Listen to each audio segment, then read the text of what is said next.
Hey you guys, what's up? So I've just been in the gym again. Here's one of my post-gym or pre-gym chats. And what I'd like to share with you today is a little bit about yoga and what some people might not consciously be aware of because they haven't maybe perhaps known about the philosophy behind yoga and why things are the way they are in our yoga practice. But one of the key things that I've picked up from yoga personally in my own life, because remember, yoga isn't just about what happens in the studio and what you can do in the gym or physically. It's how it improves your day-to-day life, just with the how you go about your day-to-day business. And each of us live in different cultures. We have different bodies and different capabilities and abilities. But the path of yoga is to take one beyond circumstances and being affected by certain circumstances.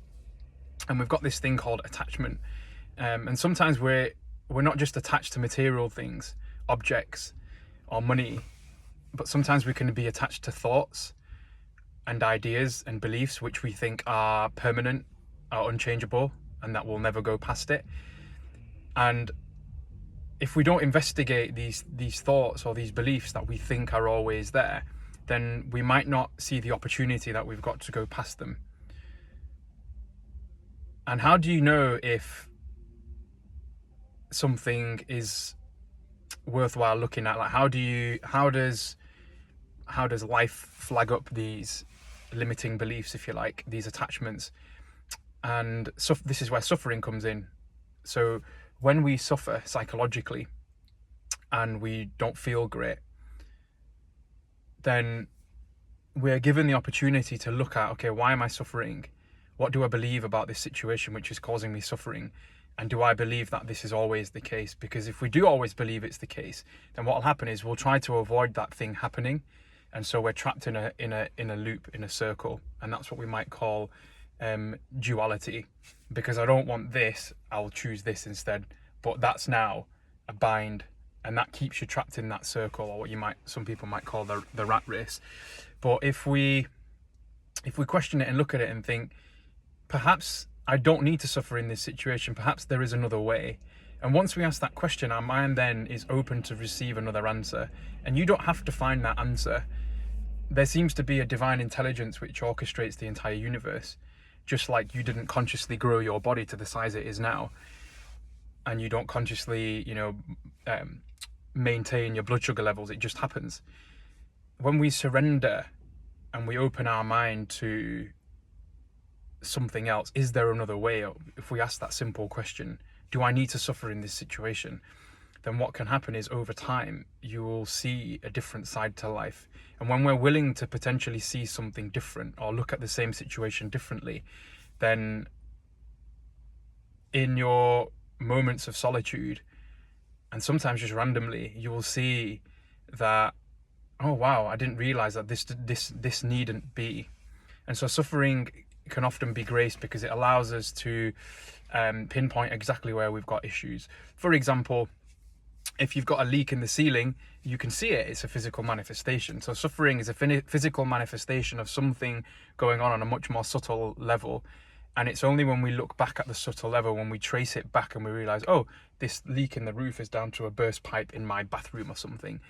But we've got to pull things apart, right, to look at it. And so sometimes life gives us the opportunity to pull things apart. But because we're afraid of what might happen, we're afraid to pull things apart, because what we've done is, there's been a leak, we've covered it up. But now life's asking us to take the covering apart, fix the leak, and then cover it back up, because then you won't have the underlying leak, because eventually what's been hidden is going to come to the surface and it'll manifest in your life. And I was in the gym and I was looking around and I thought, how many people actually genuinely look happy here? And there's some really good looking people in there. They've got nice clothes, people pull up in some really nice cars, but they look miserable.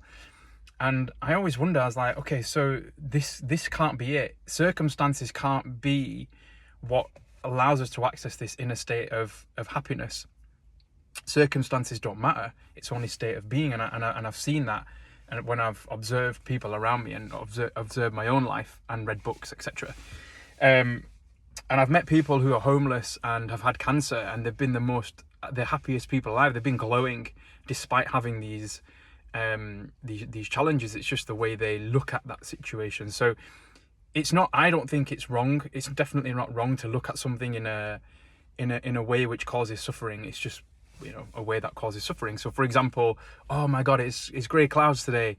That's one example of where we can choose to look at something and we experience, suffering from it, some sort of psychological suffering. And our actions are then based on that.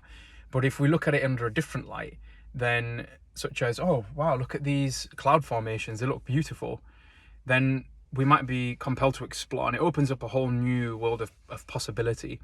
So in yoga, being detached or non-attachment is probably a better term or better phrase, means not to hold on to certain ideas, because that can be like an anchor point. And that, if you think of a pendulum, a centrifugal force, you've got an anchor in the middle. Think of a clock. So you've got the clock, you've got the bit in the middle, and then the second and the minute and hand arrow goes around like that, right? But the hands are anchored onto that center point, but you're not going anywhere, you're just going in circles. Sometimes life wants us to move forward, because it's not wrong to go in circles. But if you look at the nature of life, it tends to move in spirals. Have a look at something called the Fibonacci sequence. We're continually evolving and expanding. So this creation can't be contained, like love can't be contained. It expands, it spreads out. But when we close off, that's when what happens is we want to expand, but we can't, because no, I can't go there, I can't expand because I'll lose what I am. So we're continually going through a process of evolution, and suffering, what it does is it lets us know when we're still holding on, when we're still attached, i.e. when we're not willing to break free from our encasement, a butterfly breaking free from its cocoon. So when we suffer, it's because the pressure's building up and it's time to grow and evolve. So it's not because anybody's done anything wrong, it's just, okay, it's time to let go. It's actually you growing, so you're actually doing the right thing. And so you don't actually have to do anything, but understanding these processes allows that process to be psychologically more acceptable, because you see its place, you see its value.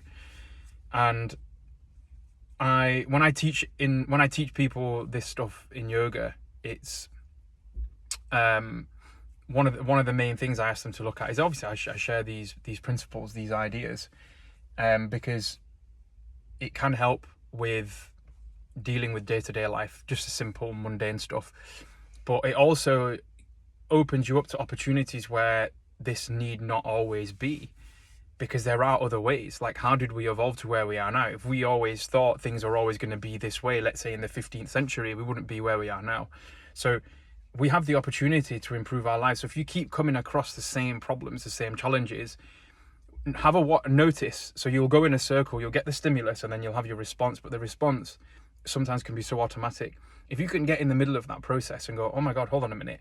When I have this particular feeling, I do this particular thing. You might ask in that moment, is there another way? You might still do it, but now you've interrupted the process. Now you've got conscious about that particular process. So now you can change it, because without awareness of what's going on, you can't change it. So just to summarize there, non-attachment isn't just to objects and material things, but it can also be to thoughts, to ideas, to what you think is possible or not possible. And when we let things flow, when we're open to things coming and going, then we're open to receiving new things, letting old things go, and not holding on to one particular thing for so long. Oh my God, I'm going to die if this happens. Or, oh my God, who will I be if I let this go? But we allow life to flow through us. So we work more naturally, effortlessly, moving with life rather than against it. We have less resistance, less energy output, because we're now using the forces of nature to sail our boat across the ocean, metaphorically speaking. We're able to tap into the currents of the ocean and the wind, and we're able to read it and move towards our desired destination. Love you all, guys. Keep shining. Much love.